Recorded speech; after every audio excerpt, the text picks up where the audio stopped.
하나님 말씀 함께 봅니다. 민수기 15장 32절에서 41절까지 말씀을 함께 보겠습니다. 구약성경 221면에 있고요. 민수기 15장 32절부터 41절까지 말씀이에요. 제가 32절을 먼저 봉독하겠습니다. 이스라엘 자손이 광야에 거류할 때에 안식일에 어떤 사람이 나무 하는 것을 발견한지라.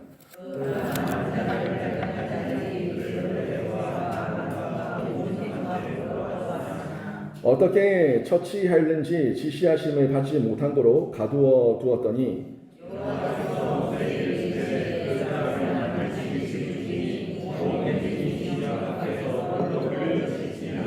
온 회중이 곧 그를 진영 밖으로 끌어내고 돌로 그를 쳐 죽여서 여호와께서 모세에게 명령하신 대로 하니라. 이스라엘 자손에게 명령하여 대대로 그들의 옷단 귀에 술을 만들고 청색끈을 그 귀에 술에 더하라.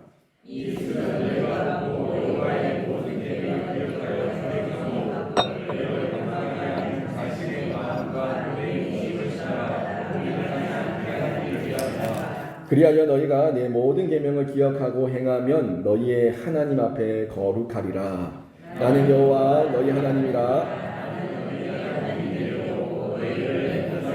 인도에 내었느니라. 나는 여호와 너희의 하나님이니라. 아멘. 이 시간 이 자리에 나와 예배한 우리 모든 성도님 한 분 한 분이 구약의 말씀도 우리에게 주신 하나님의 말씀으로 잘 이해하시고 해석하셔서 그 말씀 따라 순종하는 귀한 신자가 되시길 주님의 이름으로 축원합니다.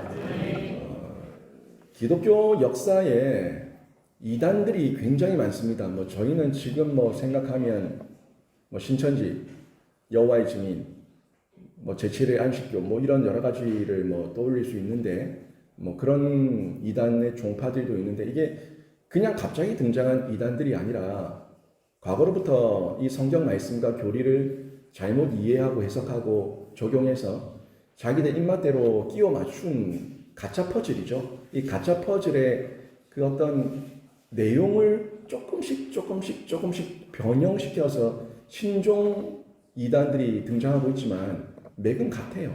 같은 맥락에서 흘러나오는 이런 이단의 종파들이 상당히 많이 있습니다. 기독교 초기에 영지주의라고 하는 이단도 있었지만 기독교 초기에 마르시온이라는 이런 자도 있었어요. 이 마르시온이라는 사람도 이단의 한 우두머리 격인데 이 사람이 어떤 주장을 했냐면 성경에는 두 신이 있다고 얘기를 하고 있는 거예요. 두 신이 있다는 거예요. 그래서 신약 성경을 자세히 보면은 하나님의 자비와 구원과 은혜와 사랑이 풍성한 하나님으로 나온다. 그래서 자비 하나님, 사랑의 하나님이다. 이렇게 한 하나님을 얘기하고 구약에서는 율법과 정의를 강조하면서 칼을 들고 휘두르는 냉철하고 냉혹한 무섭고 두려운 하나님만 등장한다. 이렇게 이야기를 하면서 구약의 하나님과 신약의 하나님을 별개의 하나님으로 주장을 했습니다. 이 마르시온이라는 사람이. 그래서 이 마르시온은 구약 성경은 경전, 성경으로 인정을 하지 않고 이 신약 성경만 경전으로 받아들이면서 신약 성경에 나왔던 사랑만 강조를 하고 있다는 거예요. 사랑만 강조하고 온유, 이해, 화해, 연합, 아무튼 좋은 단어들. 그래서 사람을 방종하게 만드는 이런 주장을 했다는 거죠. 이게 이 마르시온의 이 주장이 지금도 여러 종파 가운데 이단들 가운데 조금씩 들어있어요. 여러분이 잘 알고 있는 구원파, 그것도 이런 마르시온에 대한 이단적 사상이 들어있죠. 어떤 부분에 들어있어요? 이 구원파는 한 번 구원받으면 이제 더 이상 회개가 필요하다, 필요 없다? 필요 없다고 얘기해요. 한 번 구원받았으니까 구원을 확정된 거니까 내 마음대로 살아도 아무 상관없다. 왜? 구원받았으니까. 이렇게 얘기를 한다고요. 그래서 음행을 하고 도적질을 하고 살인을 하고 온갖 나쁜 짓을 다 해도 그들에게 면죄부가 있어요. 무슨 면죄부? 나는 이미 구원받았다. 아니 구원받았으면 구원받은 자답게 그 열매와 그 열매로 알리라. 예수님의 말씀대로 삶의 흔적이 있어야 되는데 그 흔적이 포악한 자예요. 그런데 구원받았다고 혼자 망상과 착각에 빠져서 구원받은 것만 강조하는 거죠. 이런 모습이 마치 신약의 사랑의 하나님만 강조하는 자유와 사랑을 강조해서 방종을 일삼게 하는 그런 모습과 같은 맥락이에요. 여러 가지 조금씩 변형해서 이단의 신종 종파들이 만들어졌지만 다 2단, 3단, 4단이에요. 하나님 말씀을 다 왜곡한 겁니다. 그래서 이 마르시오는 이후에 2세기 중반에 2단으로 정죄를 받게 됩니다. 2단으로 정죄를 받았는데 아직까지도 이 마르시온의 반구약적 관점, 이 구약은 틀렸다. 구약의 하나님은 무섭다. 이런 반구약적 관점을 가지고 있는 여러 종류의 이단이 여전히 근절되지 않고 활개를 치고 있다는 거예요.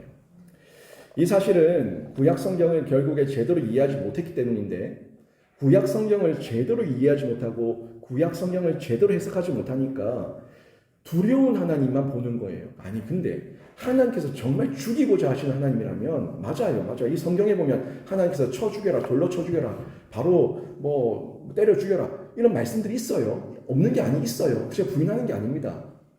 그러면 때려 죽여라, 쳐 죽여라, 돌로 치라 말씀하신 그 하나님의 본심이 뭐냐는 거죠. 본심이. 하나님께서 그 본심은 하지 말라는 거예요. 살아라는 살아라. 그런 죄를 짓지 말고 살아라. 그런 죄를 짓지 말고 죄악 가운데 범하지 말고 나와 함께 행복을 누리며 하나님의 은혜 아래 살아라. 이게 하나님의 본심 아닙니까? 근데 하나님의 본심을 잊어버리고 뭐만 기억해요? 아이고 무서워라. 요것만 기억하는 거예요. 흔히 엄마 아빠가 너 이것저것 요거 해야 돼. 요거 안 하면 엄마가 매든다. 이렇게 얘기를 했는데 엄마 아빠의 본심은 뭐예요? 그걸 하면은 너무 이뻐하고 너무 즐거워하고 또 선물도 주고 맛있는 것도 사주고 더 화목한 가정을 이루기 위한 그 마음이 엄마 아빠의 마음 아니에요. 근데 이 자녀가 생각하기는 우리 엄마는 무서워. 우리 아빠는 포악해. 우리 엄마는 너무 마귀 할멈 같아. 말마다 나를 때린다고 그래. 매만 든다고 그래. 아니 이것만 기억하는 거라. 아니, 그러면 이 아이가 이 엄마의 마음을 제대로 이해한 겁니까? 아니면 왜곡한 겁니까? 왜곡한 거예요. 그런 왜곡하는 관점을 가지고 반구약적 관점으로 구약을 보게 되면은 무서운 하나님, 두려운 하나님, 죽이는 하나님, 공포에 떨게 된다는 거죠. 전혀 옳지 않습니다. 근데 오늘 본문도 한번 보세요. 오늘 본문도 그런 내용이 나왔잖아요. 32절 위에 보면은 여러분 성경에 보면 소제목이 딱 있죠. 안식일에 일을 한 사람, 안식에 일을 한 사람 돌려 쳐 죽여라. 결국 그 내용이에요. 근데 지금 저희들 인간, 이 휴머니즘 같은 입장에서, 우리의 휴머니즘, 우리는 요즘 시대는 인권과 자유가 하나님보다 더 우선되고 있는 시대 아닙니까? 세상은. 우리는 안 그렇지만, 우리 신자는 안 그렇지만, 하나님 앞에서 창조주를 모시고 창조주의 그 피조물된 입장에서 나의 사명과 정체성과 본분을 알고 살아가는 게 우리의 입장인데, 세상 사람들은 하나님이 없다고요. 휴머니즘이에요, 그냥 인권과 자유만 먼저 앞세워요. 그러니까 나중에 선생도 없고 부모도 없어요. 자기 인권과 자유만 앞세우다가 자기에게 조금만 해가 되면 부모도 가정폭력으로 신고를 해버리고 선생님도 동영상 찍고 신고를 해서 그 사람 선생님들을 자살하게 만들고 이런 시대를 지금 살고 있는 거 아니에요. 자기밖에 몰라요. 이게 정말 하나님께서 원하시는 인간적인 휴머니즘이에요. 이거 완전 철저하게 세상적인 휴머니즘인데 이런 내용에서 봤을 때는 아니 안식일을 한번 어겼다고 돌로 쳐 죽인다는 게 이게 말이 됩니까? 이렇게 받아들이는 거예요. 아이고 나는 그러면 주일을 여러 번 어겼으니까 나는 돌로 쳐 죽임을 당해도 몇 번은 당했다. 아이고 무서워라. 나는 그런 하나님 안 믿으란다. 이렇게 이해를 해버리면 완전 왜곡해서 받아들인다는 거예요. 지금 이 내용도 마찬가지예요. 안식일을 범한 것뿐인데 35절에서 하나님께서 진영 밖으로 끌고 나가서 돌로 그를 쳐 죽여라. 무서운 말이죠. 돌로 쳐 죽여라. 이렇게 표현을 하고 있다는 겁니다. 이걸 일부 사람들이 그 본심과 의도는 이해하지 못한 채 잔인하다, 무자비하다, 하나님 정말 냉정하다 이렇게 받아들인다는 거예요. 이게 우리도 모르게 우리 안에 우리 인간들, 우리 성도들도 마찬가지예요. 알게 모르게 이 휴머니즘이라고 하는 인권, 자유, 뭐 이런 어떤 사람 우선 이런 마음이 자꾸 들어오면서 마르시온의 주장대로 사랑해야지, 용서해야지, 그러면 안 되지 하는 이 방종으로 자꾸 나를 끌고 가려고 하는 이런 핑계와 변명거리를 만든다는 거예요. 이걸 저희가 주의해야 되는데, 구약 성경을 여러분 본질을 보세요. 구약 성경의 본질을 보고 하나님께서 왜 이런 말씀을 하셨는가? 하나님의 그 의도를 봐야 됩니다. 그래야지 이걸 이해하고 풀어갈 수가 있는데, 구약 따로 아닙니다. 신약 따로 아닙니다. 구약은 신약과 늘 연결되어 있고, 신약에는 이루 말할 수 없이 구약을 인용하고 있습니다. 예수님께서도 구약을 끊임없이 인용하셨어요. 너무 많이 인용하셨어요. 셀 수 없이 인용하셨어요. 왜? 구약과 신약이 별개가 아니라 구약의 하나님이 신약의 예수 그리스도를 보낸 하나님이시기 때문에 구약의 예언과 그 계시와 율례와 율법과 이 말씀을 인용하셔서 신약에서 우리에게 적용시켜주고 있는 거예요. 이 말씀을 잘 이해하셔야 되는데, 여러분은 구약, 신약을 따로 보지 마시고 함께 통전적으로 보셔서 깨닫는 은혜가 날마다 성령 안에서 풍성하길 주님의 이름으로 축원합니다. 이 율법은요, 구약의 율법은 주셨던 이유가 있어요. 이걸 이 갈라디아서에서 또 다 풀어내고 있지 않습니까? 이 율법이 뭐냐고, 왜 하나님께 구약의 율법을 주셨냐 하는 부분에서 사도 바울이 다 얘기를 하고 다 풀어주셨어요. 근데 그거를 이해를 하지 못한 채 그냥 구약만 보면은 무섭다고 느낄 수가 있겠죠. 율법을 주신 이유는요, 첫 번째는 초등교사입니다. 초등교사. 애들은 어떤 인지 능력이 우리 어른들처럼 그렇게 깊이 사고하지 못합니다. 5년, 10년 앞을 내다보면서 그렇게 사고하지 못해요. 당장 손안에 있는 사탕 젤리 하나에 울고 불고하는 애들이에요. 그런 애들한테 지금 당장의 매라고 하는, 이러면 안 된다고 하는, 금지시키는 무서운 도구 하나가 있어야지만 그 아이들이 지금 당장은 학습을 하는 거예요. 이러면 안 된다는 걸. 그게 초등교사의 역할 아닙니까? 초등교사로서의 역할입니다. 첫 번째 기능은 이건 나쁜 거야, 이건 죄야, 이런 걸 깨우치게 하기 위해서 하나님께서 어린 이스라엘 민족에게 율법이라는 것을 초등교사의 역할로 주셨다는 겁니다. 그리고 두 번째는 우리들에게 양심과 함께 타락하는 것을 막는 것을 막고 억제하는 거예요. 양심과 함께 타락하는 것을 막고 억제하는 거예요. 우리 양심이 흔히 자기 합리화에 빠지면 화염 맞은 양심이 됩니다. 흔히 얘기하지 않습니까? 화염 맞은 양심도 없다. 양심 화염 맞았다. 이게 무슨 말이에요? 그러니까 인간이면 이럴 수 없다는 이런 표현을 화염 맞은 인간이라고 얘기하는데, 양심이라고 얘기하는데, 그렇게 우리가 내 주관에 이끌려서, 내 감정에 이끌려서 내 하고 싶은 대로 내가 휘둘리고 끌려갈 수 있다 보니까 하나님께서 그렇게 양심을 따라, 타락한 양심을 따라 타락하지 말라고 억제하는 거. 아무리 너희들이 주관적으로 괜찮아 라고 얘기해도 객관적인 하나님께서 아니야, 죄야, 벌이야, 벌받아, 징계야, 저주야 라고 얘기하면 저주인 거예요. 안 되는 거예요. 백날 내가 괜찮아 얘기해도 법이 안 된다면 안 되는 거예요. 그게 하나님의 법이에요. 이 나라에서도 나로는 괜찮아 얘기하지만 세상 법으로 입법이 돼서 안 된다고 하면 안 되는 거예요. 그게 법 아닙니까? 하나님의 법이 바로 그겁니다. 아무리 내가 양심이 화염 맞아서 괜찮아라고 얘기해도 하나님께서 억제한다고. 안 돼! 죄야. 심판받아. 벌받아. 그 기능이 두 번째 율법의 기능이에요. 세 번째 기능이 그 다음이 이제 성화죠. 성화. 제가 예전에 한번 다 말씀드린 겁니다. 성화는 뭐예요? 이걸 계속 학습하고 배우고 또 실수도 하고 연약하고, 그래서 넘어질 때도 있지만 우리 아이들이 그렇잖아요. 실수하고 연약해서 매도 맞고 혼도 나고 눈물도 흘리고 콧물도 흘리고 그러면서 조금씩 자라가지 않습니까? 그게 성화예요. 우리 아이들이 자라가는 과정. 그래서 나중에 이 성숙한 사람이 되고 스스로가 비전을 가지고 꿈을 가지고 자기의 미래를 독립적으로 개척해 나갈 수 있는 이런 단계까지 일어나는 거, 그게 성화인데요. 그런 성화의 과정을 위해서 율법을 주신 거예요. 이 말씀을 하나를 깨닫고 나면은 그 다음 게도 연결이 되거든. 그 하나를 깨닫고 나면 그 다음 게 연결이 되는 거예요. 덧셈 뺄셈이 우리에게 이해되고 체득되고 나면 그 다음에 곱셈과 나눗셈이 되는 거예요. 그게 단계적인 거지 않습니까? 아니 더하기 빼기도 못하면서 무슨 방정식을 해요? 뭐 못해요. 이런 어떤 내용들에 대해서 단계적으로 성화의 과정으로 나아가는 그런 내용인데 율법이 그래요. 하나를 깨달으면 또 다른 말씀과 연결됩니다. 여러분 이미 경험하셨을 거예요. 통독을 하고 성경을 보다가 이 말씀 어디서 많이 봤는데 하다가 또 다른 성경을 뒤적뒤적거리며 관주를 찾아보고 하다가 아니 이 말씀 여기 나왔네. 이때 내가 봤었네. 이 말씀 이렇게 연결되구나. 다 연결되잖아요. 스가랴서 말씀을 보면서 교회와 얼마나 많이 연결됩니까? 이렇게 연결되는 거는요. 목사인 저도 놀래요.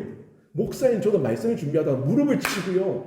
야 이런 깨달음이 있구나 하는 걸 저도 깨달아요. 저도 다 이루지 못한 사람이기 때문에 저도 자라가고 있기 때문에 말씀 속에서 깨닫게 되는데 이게 율법 안에도 하나님께서 주신 그 기능이라는 거죠. 이 세 가지 기능을 저희가 보면서 율법주의로 흘러가면 안 되고 율법주의는 뭐예요? 바리새인이에요. 서기관이에요. 종교 지도자들이에요. 마음도 없으면서 그냥 율법의 그 법 조문만 따라서 달달 외우면서 그 형식과 흉내 내고 있는 사람들 그 사람들이 이 율법주의자들인데 율법의 진짜 본 의도를 깨달아서 율법대로 율법주의로 사는 게 아니라 율법의 그 본 의도와 본질을 따라 사는 거 이게 성화의 과정으로 나가는 성도의 모습이라는 겁니다. 그렇다면 이 율법을 대하는 우리의 자세가 어떠해야 되는가 하는 부분을 오늘 본문을 통해서 좀 볼 수가 있는데 먼저는 뭐 말할 것도 없죠. 율법을 따라야 돼요. 율법을 순종해야 되고 율법을 준수해야 되는데 저는 말하는 게 이 율법을 이왕 따르시되 그냥 흉내내지 마시고 마음의 중심을 가지고 내 마음가짐이 하나님을 향한 사랑과 하나님을 의지하는 그 순종의 마음의 중심을 가지고 따르라는 거예요. 이게 여러분 자녀와 비교하면 예를 들면 딱 들어봤습니다. 여러분 자녀가 흉내내는 거하고 진짜 이 아이가 공부가 좋고 엄마를 사랑하고 이 내가 가정에서 어떤 역할을 해야 될지 알아서 하는 애하고 그냥 마지못해서 용돈 타내기 위해서 이 엄마 말을 따르는 애하고는 이 완전 다릅니다. 마음가짐이. 저 그거 얘기하는 거예요. 이왕 따르고 준수하되 율법을 따르되 내 마음의 중심으로 따르라는 얘기죠. 그래서 이 내용을 보시면 안식일에 일을 한 사람, 안식일을 범한 거예요. 안식일은 일하지 말고 돈 벌지 말고 하나님께 집중해야 되는데 하나님을 뒤로 하고 내가 하고 싶은 대로 일을 하고 돈을 벌었어요. 그런 사람을 지금 끌어내서 돌로 쳐 죽여라라고 얘기하는데 결국에 무슨 이렇게 얘기하고 난 다음에 다른 어떤 일을 하면 안 되는 겁니까? 이런 어떤 내용이 없어. 그러니까 이런 거예요.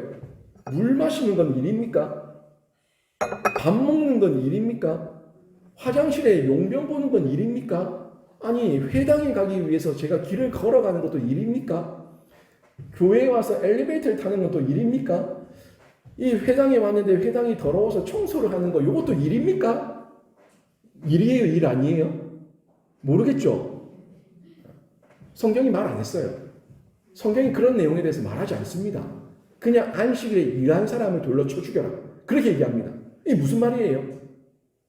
그러니까 행위에 있어서 내가 이 행위를 하는 의도는 누가 알아요? 내가 알아요. 내가 안다고요. 내 의를 가지고 내가 내 교만과 내 자만과 나의 어떤 이익과 유익을 위해서 내가 지금 나가서 일을 한 건지 아니면 하나님 나라를 위해서 다른 사람의 유익을 위해서 이 다른 사람을 돕기 위해서 이기적인 게 아니라 이타적인 이기적인 거였는지 이게 내 마음의 중심이 안다고요. 그래서 성경은요. 무슨 일을 하면 안 되는 겁니까? 라는 그 일에 대해서 말하지 않습니다. 명시하지 않습니다. 그냥 일한 사람을 돌려 쳐 죽여라 얘기한다고요. 이거를 결국 사람들이 해석하기에 따라서 다른데 이 바리새인들과 서기관들과 종교 지도자들이 자기의 이 기득권을 유지하기 위해서 자기 입맛대로 해석하는 거예요.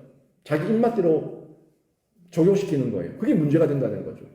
근데 이건 신약으로 넘어와서 보게 되면은 그러면 이제 뭐냐면 우리의 마음이에요. 마음. 내가 무슨 마음으로 일했냐는 거죠. 그거예요. 결국에 성경 전체에도 안식일에 해야 할 일과 하지 말아야 될 일에 대해서 사례는 몇 가지밖에 없어요. 아주 몇 가지만 나와 있고 그 외에 가이드라인은 정하지 않았기 때문에 결국 우리의 재량에 맡긴 건데 우리의 마음가짐을 하나님을 향했는가 안 했는가 스스로 묻고 스스로 확인하고 스스로 그 열매로 알리라, 이 말씀을 우리에게 전해주고 있다는 겁니다. 우리가 하나님을 나의 주인으로 모시고 있기 때문에 하나님의 자녀라면은 이왕 그 말씀을 율법을 지키되 이렇게 억지로 지키지 않고 눈속임하며 지키지 않고 기쁨으로 지킬 수 있다는 거예요. 기쁨으로. 그러면 보세요. 목사에게 있어서 가장 긴장되는 날은 주일이에요. 목사에게 있어서 가장 바쁜 날은 주일이에요. 저는 주일만 되면 밤에 목이 다 잠겨 있어요. 그렇게 하는데 그럼 저는 일한 겁니까? 아니면 뭐 한 겁니까? 일한 거예요? 뭐 한 거예요? 어떻게 말씀하시겠습니까? 또 교회가 저한테 생활비를 주면서 저를 살게 해줘요. 그러면 여러분은 저를 직원으로 봅니까? 뭐로 봅니까? 저를 직원으로 봐서 저는 제 일을 한 겁니까? 아니면 저는 하나님 나라의 사역을 감당한 겁니까? 뭡니까? 여기 마음 중심을 보자는 거예요. 제가 사건으로 강단했었다면 저는 안식일을 범한 거고요. 사건이 아니라 하나님을 정말 사랑하는 마음으로 섰다면 저는 사역을 한 거예요. 마찬가지. 이 모든 면이에요. 제가 주일에 대해서 얘기할 때 제가 꽉 막힌 사람이 아니라고 얘기했잖아요. 아니 전부 다 예배 다 드리면은 112 범죄 신고가 들어왔는데 누가 출동할 거예요? 전부 다 주일 예배 다 드리고 있으면은 119 화재가 일어났는데 누가 출동할 거예요? 저 병원에서 사람이 죽어가고 있고 지금 응급 환자가 막 들어오고 있는데 전부 다 예배 다 드리고 있으면은 누가 그 사람 살릴 거예요? 꽉 막힌 게 아니라니까요. 제가 얘기하는 거는 물론 그 사람들은 그게 직업이라고 하는 업을 갖고 있기 때문에 돈이 따라오는 거지만 그 사람들이 어쩔 수 없이 사명감을 가지고 해야 될 일을 할 수밖에 없어서 하는 것과 내가 주일에 그 월급을 조금 더 주니까 시급을 더 주니까 저요 제가 할게요 하고 나간 것과는 이거 완전히 그 마음가짐은 다른 거 아니에요. 전 그걸 얘기하는 거예요. 내가 할 수만 있는 대로 그 당번이 주일에 안 돌아오도록 수고하고 애쓰고 노력하고 일을 하고 더 평일에 더 많이 일을 하고 더 많이 바꾸기 위해서 여러 가지 재량을 다 부렸는데도 어쩔 수 없이 나한테 돌아와서 내가 그 당번을 써야 된다면 해야죠. 좀 그렇게 꽉 막힌 상태에서 주일을 의사든 뭐 간호사든 뭐 소방관이든 경찰관이든 누구든 아무튼 범하지 마세요. 지옥 갑니다. 이렇게 말하는 목사가 아니잖아요. 누군가는 해야 되니까. 다만 제가 묻는 거는 의도적이냐 또 반복적이냐, 내 마음의 중심이 하나님보다 돈에 앞섰냐, 요걸 묻는 거예요. 누가 알아요? 하나님께서 알고 내가 알아요. 자기가 앞만 숨겨도요, 돈 좋아하는 사람들은 거기에 대해서 변명 못할 거예요. 거기서 드러난다는 겁니다. 그래서 성도는요, 율법을 주신 분의 의도를 보고 율법을 이해해야지 율법의 문자만 보고 알고 무서워라 해서는 안 됩니다. 율법의 목록을 외우려고 하지 마시고 삶으로 살아내세요. 율법의 내용을 외워서 사는 사람과 율법의 내용이 내 삶의 일상이 되어서 사는 사람은요, 결국 전혀 그 열매가 다르다는 거죠. 사랑해서 순종하는 자녀와 용돈 받기 위해서 순종하는 척하는 자녀는 누가 봐도 효자와 불효자의 그 경계선에서 어디에 들어가는지 누가 봐도 압니다. 잠깐은 속일 수 있을지 모르겠지만 하나님은 속일 수 없고 자기 자신은 속일 수가 없어요. 그리고 이왕 그렇게 내 마음가짐에 충심을 다해서 율법을 준수할 거면은 이왕이면 목숨 걸고 지키라는 거예요. 우리의 생명 같은 신앙, 우리의 생명 같은 예수의 그 신앙과 믿음을 우리가 목숨 걸고 지키라는 거예요. 사실 이런 부분에서 요즘 같은 시대는 너무 받아들이기 힘들고, 저도 목사지만 저도 지금 아멘이라고 얘기하고 그렇게 하겠다고 결단은 하지만 정말 그 현장이 된다면 내가 몇 시간에 버틸 수 있을까? 내가 며칠에 버틸 수 있을까? 두려운 건 사실이에요. 목에 칼을 대고 내 손톱을 하나씩 뽑아대고 내 앞에서 내 철을 강간을 하고 내 자녀들을 도륙하고 그런데도 불구하고 예수를 부인하라고 예수를 안 믿겠다고 말하면 살려주겠다고 일본 놈들이 그랬잖아요. 저 북한 공산당들이 그랬잖아요. 그런 현장 가운데서도 내가 내 신앙을 끝까지 지킬 수 있을까? 두려워요. 저도 사람이라 두려워요. 근데 그분들 가운데 우리의 그 선조들 가운데 그 광경을 자기 눈으로 보면서도 혀를 깨물고 눈을 감고 눈물을 쏟으면서도 끝까지 자기 신앙을 버리지 않았던 그 믿음의 선진들 있지 않습니까? 죽기까지. 지금 잠깐의 이 더럽고 추한 모습, 그리고 이 아픈 모습은 잠깐이니까. 다 천국에서 다시 만나야 되니까. 다시 영광스러운 모습으로 하나님 나라에서 우리 함께 하나님을 찬양하며 주 안에서 그 의의 멸관을 받을 테니까. 이 믿음 있는 분들이 그 잠깐의 그 육체의 몸뚱아리에 연연하지 않고 믿음을 지켰던 분들이었어요. 썩어서 없어질 몸. 이 썩어서 없어질 몸 하나를 하나님을 버리는, 하나님을 부인하는 그 배교의 자리에 서지 않겠습니다. 이 마음으로 믿음을 지켰던 그 선진들이, 또 선교사님들이 이 선교 역사와 기독교 역사에 얼마나 많이 계십니까? 그런데도 인간이라 저도 이렇게 말하지만 닥치면은 제가 몇 시간, 며칠을 얼마나 버틸지 저도 장담을 못하는 거예요. 그 순간 성령께서 나를 주관하지 않으시면, 저를 붙들지 않으시면 견딜 수가 없으니까, 버틸 수가 없으니까. 오늘 본문 32절, 36절에 보세요. 안식일을 범한 사람의 처벌 사례를 담고 있는데요. 이 율법을 우리가 그냥 문자적으로 보면은 무서워서 지키는 거죠.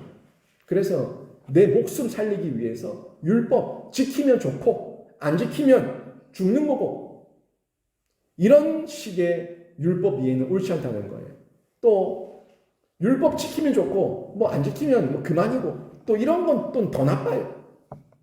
이왕 지킨다면은 이거는 생명의 문제다. 내가 영원히 사냐 영원히 죽냐, 이 생명의 문제다. 이 생명이라고 하는, 영생이라고 하는 그 맥락에서 우리가 하나님과의 관계, 하나님 나라의 그 권속이 되냐 안 되냐의 그 문제를 놓고 봤을 때, 그때 우리의 심령에 성령께서 주관하셔서 그 순간순간을 이길 수 있도록 힘을 주시고, 우리가 다시 그 매 순간 매 초마다 다시 재결단을 할 수가 있다는 거예요. 우리가 얼마나 이 의지가 약합니까? 얼마나 의지가 약해요. 순간순간 이 마음이 변덕이 얼마나 죽불들하는지. 마음을 지킬 수 있는 거는, 내 목숨 걸고 준수하며 율법에 따를 수 있는 거는 결국엔 연결이에요. 접속. 하나님과 예수와 연합 접속. 이게 끊어지면 그냥 떨어지는 거예요. 늘 성령 안에서 연합 접속돼 있어야지만 그 극한의 상황에서도 예수를 부인하지 않고 하나님을 버리지 않고 배교하지 않고 신앙을 지킬 수가 있는 겁니다. 하나님께서는 종되었던 우리들을 출애굽시켜서 자유인 되게 하셨죠. 죽은 자들을 살게 하신 거예요. 죽은 자를 살리셨다니까요. 그게 예표 아닙니까? 종되었던 애굽 땅에서 그 홍해를 건너서 세례를 받게 하시고 거듭나게 하셔서 다시금 하나님 나라의 백성으로 자유인으로 만드신 거, 이게 다 예표예요. 그냥 문자적 역사의 한 장면으로만 보지 마시고, 육체의 자유로만 보지 마시고, 하나님께서 유월시키셔서 그 죽음을 피하게 하시고 홍해를 건너가게 하셔서 하나님 나라의 백성이 되게 하시는 완전한 자유, 이 예표의 그림자를 구약의 내용을 통해서 보여주신 거 아닙니까? 이제 우리가 그 홍해를 건넌 사람들입니다. 이제 종이 아니에요. 하나님 나라의 백성이고 권속이고 하나님의 자녀입니다. 그렇다면은 이제 우리에게 내가 생명과 죽음 앞에서 내가 누구 때문에 사는지에 대한 이 고백은 끊임없이 할 수 있어야 되는 거 아니에요? 그리고 그 생명이 누가 줬냐? 나에게 생명 주신 분이 누구냐? 나의 생명의 주인이 누구냐? 예수 그리스도입니다. 하나님이에요. 예수 그리스도께서 나에게 그 십자가 사건으로 구원해 주셨고, 나에게 세례를 베푸셨고, 나에게 생명을 주셨고, 하나님 자녀가 되게 하셨고, 하나님께서 나에게 살아야 될 이유, 존재 이유를 주셨고, 이걸 고백할 수 있을 때 우리가 이 율법이라고 하는 말씀이라는 내용을 그냥 지키면 좋고 안 지키면 그만이고 뭐 이런 식으로 이해하지 않습니다. 내가 목숨 걸고 지키되 내 온 마음 다해서, 이게 누가 강요해서가 아니라 내가 사랑해서 지키는 그 반응으로 하나님을 의지하고 하나님 앞에 열매로 일상을 살아내게 된다는 거예요. 늘 우리에게 묻습니다. 하나님께서는 늘 우리에게 확인시키시는 거예요. 너의 주인이 누구냐? 너의 마음 안에서 계속 충동질하는 사단 마귀의 그 욕심과 생각과 탐욕을 따르지 말고 하나님 말씀 앞에서 하나님 앞에 순종하는 삶을 살되, 하나님께서 나의 주인이시고 나의 구세주시고 나의 왕이시고, 저는 하나님 때문에 이 자리에 살고 있고 하나님 나라의 백성이고 다시 하나님 나라로 다시 내 본향으로 갈 사람이고, 여기는 나그네고 이방인이고 거류민이고 잠시 살다가 갈 이 땅에서 내가 천막치고 사는데 영원히 살 것처럼 하나님 버리지 않겠습니다. 이 신앙의 고백을 매 순간 할 수가 있는 겁니다. 결국은 우리는 이 땅에서 죽음을 맞이할 거거든요. 육체의 죽음. 근데 영은 안 죽어요. 영은 안 죽어요. 육체의 잠시 죽음이에요. 근데 우리의 영이 이미 거듭났잖아요. 육도 예수님의 재림 때 다시 거듭나서 영과 육이 완전한 거듭난 부활체가 되어서 저 새하늘과 새 땅에서 영원토록 왕노릇하며 주님과 함께 영광을 누리며 그 참여 가운데 복을 얻게 될 줄로 믿습니다. 이게 우리의 신앙 고백이에요. 근데 이 땅에서의 이 죽음을 맞이하게 될 때를 기억하세요. 이 땅에서의 죽음은 영원한 새로운 시작이에요.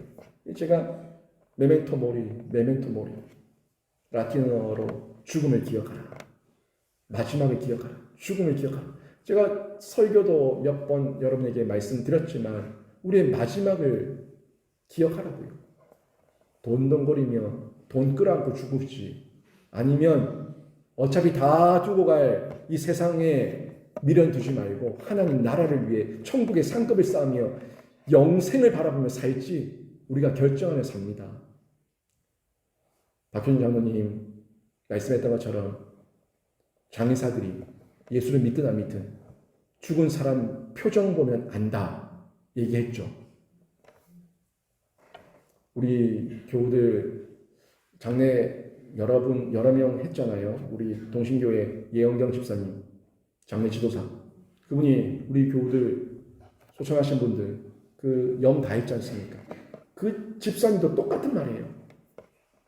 예수 믿고 죽으신 분들은 피부 색깔이 다르고 피부의 그 만지는 촉감이 다르고 표정이 다르다고, 몸도 부들부들해서 딱딱딱 부러지지 않는다는 거예요. 몸이 굳어서 근육이.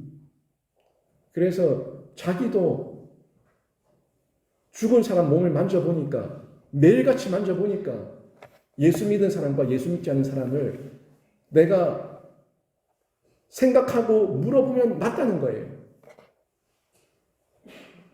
여러분, 저희가 이 율법을 대할 때에 그냥 어떤 형식적인 문자적인 두려운 말씀만 보지 말고 하나님의 은혜의 말씀으로 보세요. 이 모든 율법은 결국에 누구를 통해서 완성됐습니까? 예수 그리스도. 예수 그리스도를 통해서 율법의 마침이 되셨고 모든 율법을 다 이루셨고 우리에게 그 이루신 대속의 은혜를 예수 그리스도에서 우리에게 선물로 허락해 주신 줄로 믿습니다. 그래서 저희는 저희가 안 하잖아요. 번제, 소제, 화목제, 속죄제, 속건제 이런 거 저희가 안 하잖아요. 다만 이 속에 담긴 의미를 보라고요. 이거 다 예수께서 다 이루셨습니다. 예수께서 다 이루셨는데 이 어려운 걸 예수께서 이루셨다는 걸 우리에게 알려주시기 위해서 이렇게 우리에게 율법을 남겨놓으신 거예요. 율법으로만 보지 말고 율법을 다 이루신 예수 그리스도를 이 율법을 통해서 만나고 체험하시고 그 안에서 감사하시고 날마다 예수 자랑하는 신자가 되시길 주님의 이름으로 축원합니다. 그리고 삶의 중심으로 기억하세요. 오늘 말씀에 37절부터 보면은 옷단 귀에 단 술이 뭡니까? 옷에 달고 있는 이런 장식품 같은 거예요. 이 술. 그 술을 달라고 하는데 왜 달라고 합니까? 날마다 기억하라는 거예요. 날마다. 내 몸에, 내 미간에 붙이고 내 손목에 메고 내 옷에 이 술을 달아서 매 순간 보라는 거예요. 여러분 아이들 집에 냉장고, TV, 오디오, 시계 단어 외우게 한다고 한글 붙여놓지 않습니까? 또 거기다가 영어 외우라고 영어로 다 붙여놓지 않습니까? 왜 붙여놔요? 허구한 날 보라고. 우리 사역반 사람들은 로마서 1절부터 39절까지 여기저기 다 붙여놔요. 집에. 차에서 계속 듣고. 왜요? 외워야 되니까. 허구한 날 봐야 되니까. 그게 마음에 새기는 거예요. 잊지 않기 위해서. 책받침도 만들어서 주고. 음원도 주고, 노래로도 주고, 가로쳐서도 주고, 중간 끼워 넣기로도 주고, 하여튼 수단과 방법을 다 동원해서 잊지 말라고 암송하는 거예요. 율법이 하나님께서 우리에게 괴롭게 하시기 위함이 아니라 마음에 새기는데 그 본질과 의도와 그 하나님의 중심을 이해하며 보라고 율법을 주신 겁니다. 그래서 37에 41절에 그렇게 새기고 또 새겨서 잊지 말라고 옷에 술을 달라고 명령까지 하고 있는 겁니다. 39절 보세요. 이 술은 너희가 보고 여호와의 모든 계명을 기억하여 준행하고 너희를 방종하게 하는 자신의 마음과 눈의 욕심을 따라 음행하지 않게 하기 위함이라. 지금은 우리가 성령께서 우리 안에 내주하고 계시고 예수 그리스도를 우리가 영접했기 때문에 코람데오의 정신으로 하나님 앞에서 하나님 그 면전 앞에서의 심정으로 살아갈 수가 있지만 과거에는 그런 어떤 성령의 역사와 체험들이 없다 보니까 미간에 붙이고 손목에 메고 옷에 술을 달아서 매 순간 보면서 잊지 말고 나는 하나님의 백성이라는 걸 기억하라고 명령하고 있는 겁니다. 늘 현장에서 이 말씀을 살아내라는 건데 이 말씀을 기억하십시오. 우리가 예수와 동행하면 우리는 이 말씀이 이미 우리에게 우리 일상의 술이 되어서 미간의 표가 되어서 팔목에 메인 그 끈이 되어서 하나님의 말씀을 날마다 상고할 수 있는 은혜와 능력이 주어진 줄로 믿습니다. 마태복음 5장 17절 18절에 이렇게 말씀하고 있습니다. 예수님 말씀이에요. 내가 율법이나 선지자를 폐하러 온 줄로 생각하지 말라. 폐하러 온 것이 아니요 완전하게 하려 함이라. 진실로 너희에게 이르노니 천지가 없어지기 전에는 율법의 1.1획도 결코 없어지지 아니하고 다 이루리라.